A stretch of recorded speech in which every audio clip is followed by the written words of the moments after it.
To learn how to survive in the woods, you got to be in the woods. You got to spend time out. You got to be in the wilderness, really, if you can.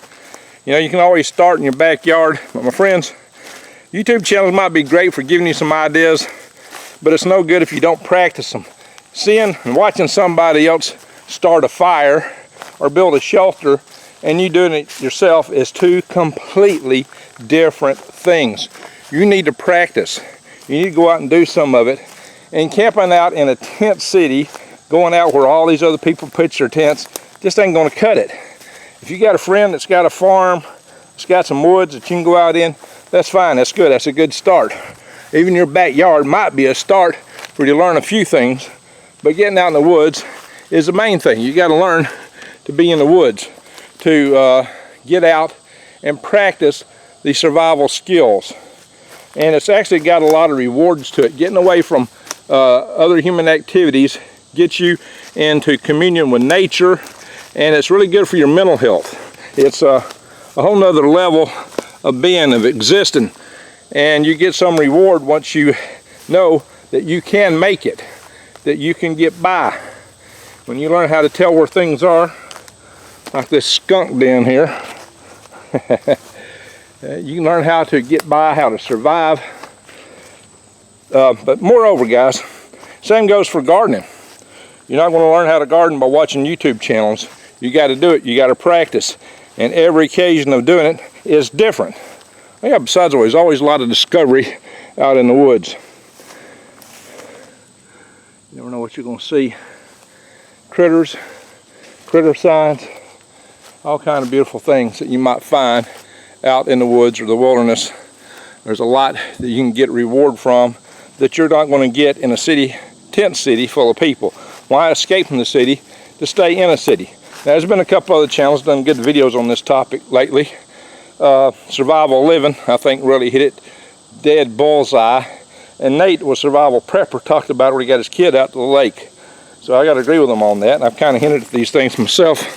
You know, like moss. Not as prevalent here in the south. The whole forest floors are made out of that up north. When I was in Alaska, you'd walk on that everywhere, and the whole floor, the forest would be spongy because it's feet deep. We just get into spots here. Not the same.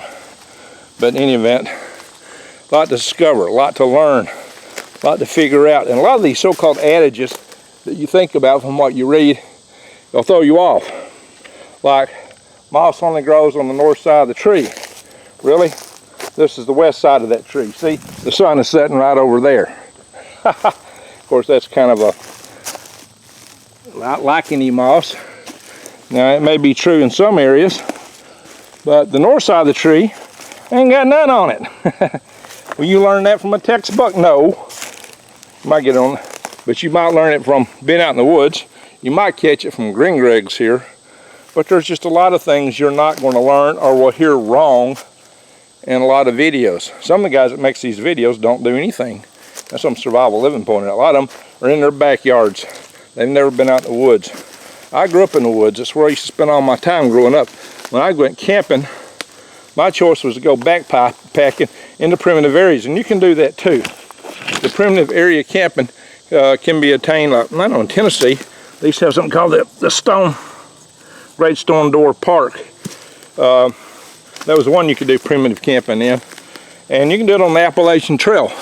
Primitive camping is where you hike in and set up your own campsite. You're not going to some predestined campsite. Now, they may have favored campsites in some of these parks and places. And I'll tell you, if you're in bear country, and I've done it in bear country, you want to be very careful with how you handle food. Don't leave it right in the middle of your camp, especially don't take it into the tent with you, or you may have a bear coming to visit you.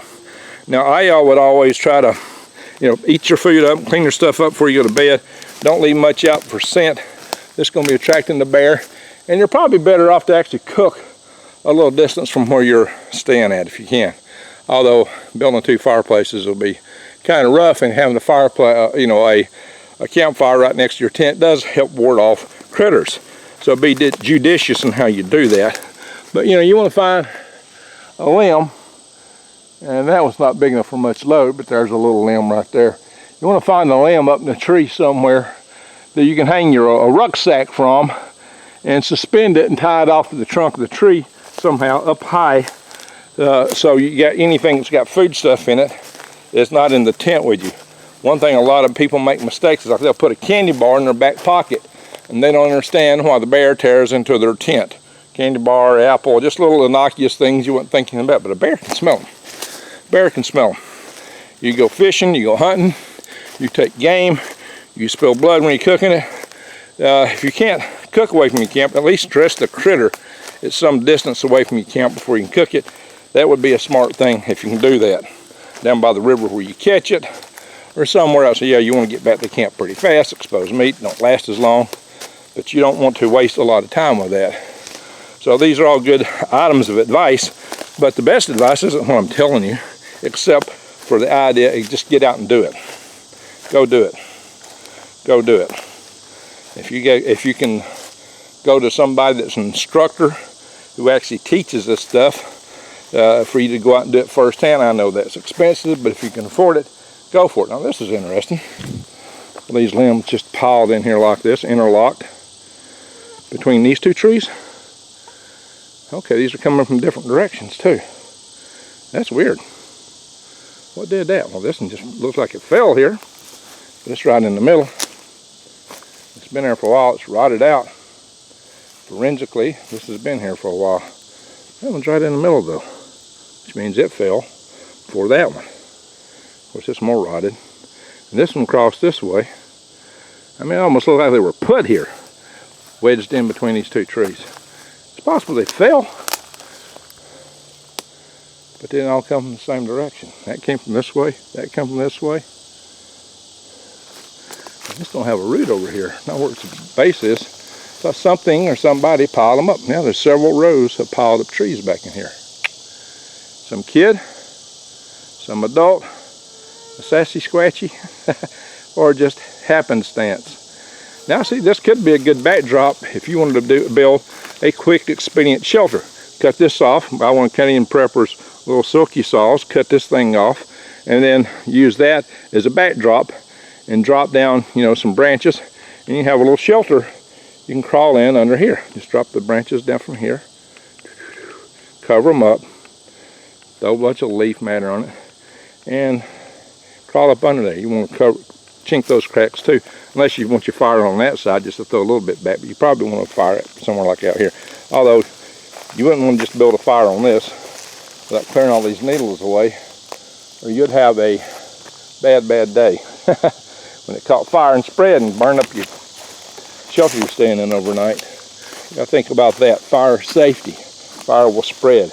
You got to clear out any place you put in your campfire.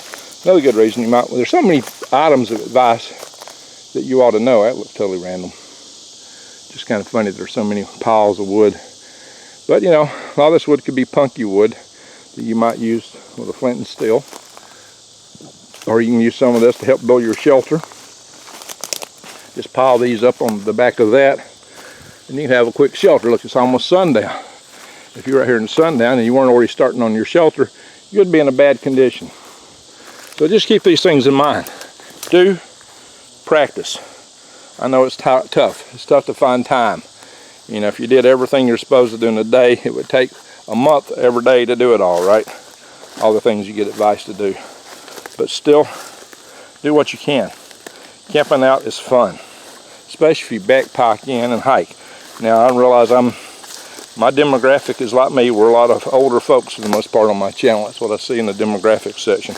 And a lot of us have health issues now, so it gets tougher. It gets harder. And sometimes we have times that we're just down, joints and such. But do what you can. Get ready. Hike as much as you can. Just do whatever you can. Get out in the woods. Also, you might want to look if you just can't do that. If you're old and just physically can't do it, if you can't train yourself to get back into it, which you might be able to do, even if you're down and out right now, you might be able to basically do therapy of some type, self-training, and get your capacity back up, possibly. Some of you can't do it. I understand that. But look into bug out vehicles. Look into fixing it where you can live out of a van or something like that. So, but mainly, most of all, practice. Practice your garden. Garden. Don't just watch videos. Do it. Check out my links below to True Leaf Market. It's not too late to start a winter garden. It's getting there. It's almost.